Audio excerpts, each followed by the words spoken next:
Hello and welcome back in our kitchen.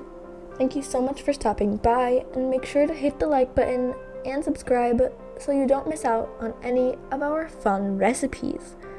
It's finally fall, and with some of the last tomatoes from our garden, we'll be making a tomato galette. This is something really great to prepare if you're having friends over or you just want to treat yourself with something very delicious. On the screen, you will see all the necessary ingredients. You can also find them in the description box below. We'll make our dough for the galette from scratch because it's easy and only requires 3 things: flour, cold butter, and ice cold water.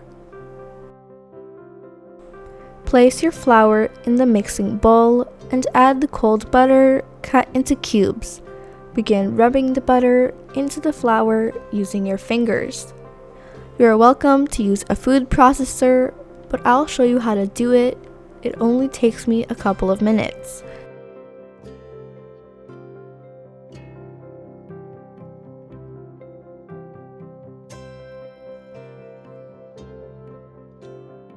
The desired result is tiny crumbs just like this. We'll add the ice cold water slowly. Do about half in the beginning and continue mixing. We want the crumbs to come together into a ball of dough.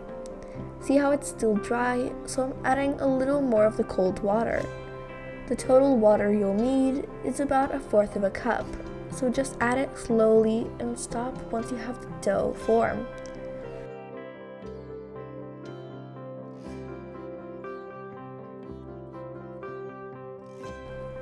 At this point, we'll take it out of our bowl and shape it on the countertop.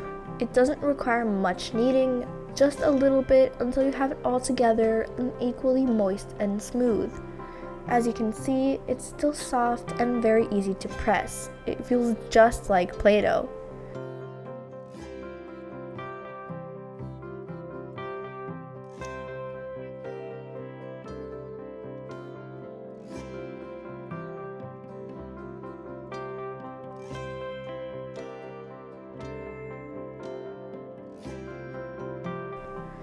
We'll wrap it in plastic wrap and place it in the fridge for a minimum of half an hour, but it's best to wait a full hour.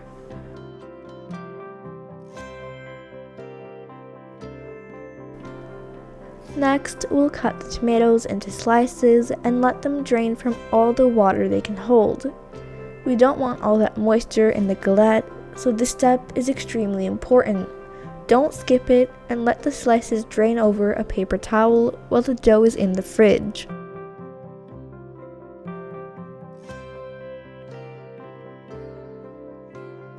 Just cut the tomatoes into nice slices. If too big, cut them in half as well. The cherry tomatoes, I'm just cutting in half. I'm using the heirloom tomatoes, Roma tomatoes, and yellow cherry tomatoes.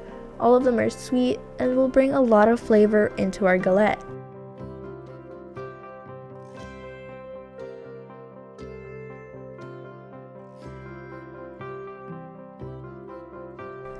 An hour later, our dough is chilled and we can roll it out into a circle about 10 inches diameter. I will roll it directly on the parchment paper so I don't have to move it. Flour the parchment paper lightly and begin rolling the dough. As you can see, the dough has tightened after we chilled it. To keep the shape circular, roll it out in one direction and then roll it in the opposite direction. Flip it from one side to another and spread around the flour so it doesn't stick.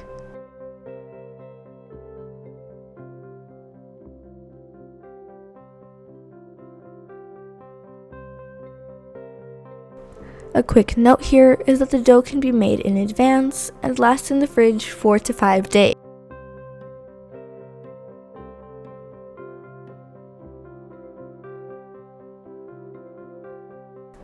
The thickness of the dough is 1/4 of an inch or 1/2 centimeter.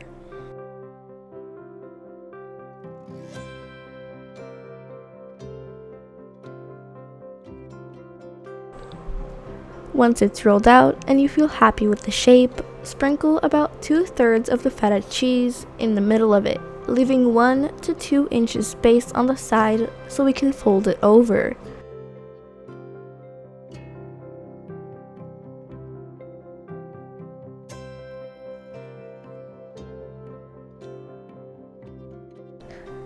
Begin arranging the tomatoes. Since our galette is circular, I'm just arranging the tomatoes in a circle to keep it all pretty and consistent. The cherry tomatoes are going in between.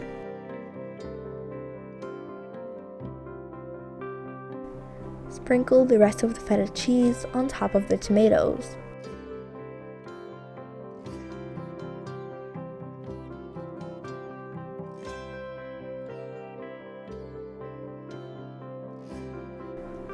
Now we can begin folding it.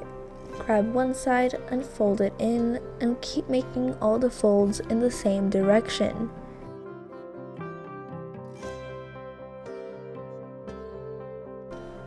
As human beings, we eat with our eyes first, and it's important not only to make flavorful, but also good-looking food. So take your time with this process.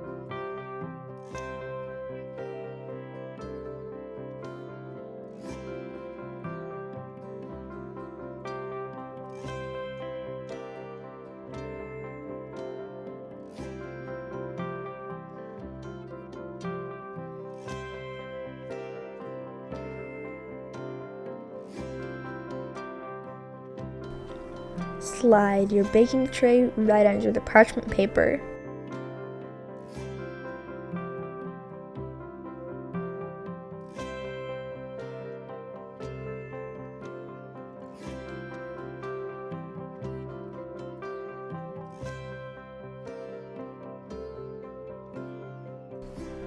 We'll prepare the egg wash to spread over the edges of the galette. I'm mixing 1 egg yolk with about 1 to 2 tablespoons of milk, and we'll spread it with a brush.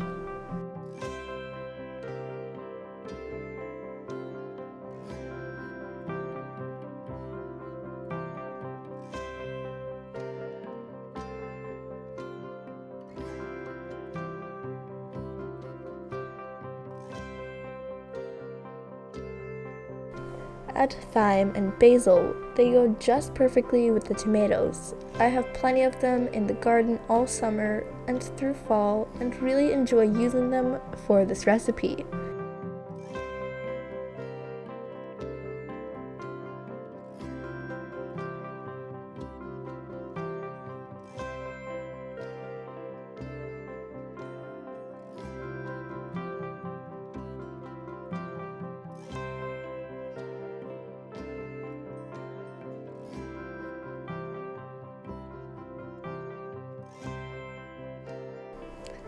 The last thing we'll add is Parmesan cheese to the crust.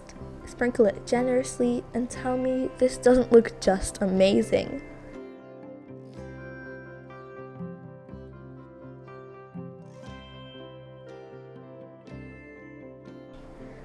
Now we'll bake it in a preheated oven at 400 degrees Fahrenheit or 200 degrees Celsius for about 55 to 60 minutes.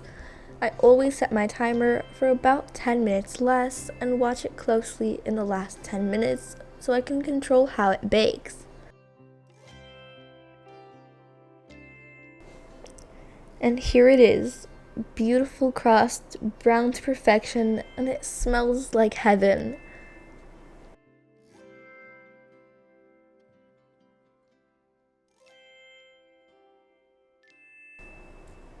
I am absolutely in love. Please let us know if you give this recipe a try, and don't forget to hit the like button and subscribe. Thank you so much for watching. We love you all and hope to see you soon in our kitchen.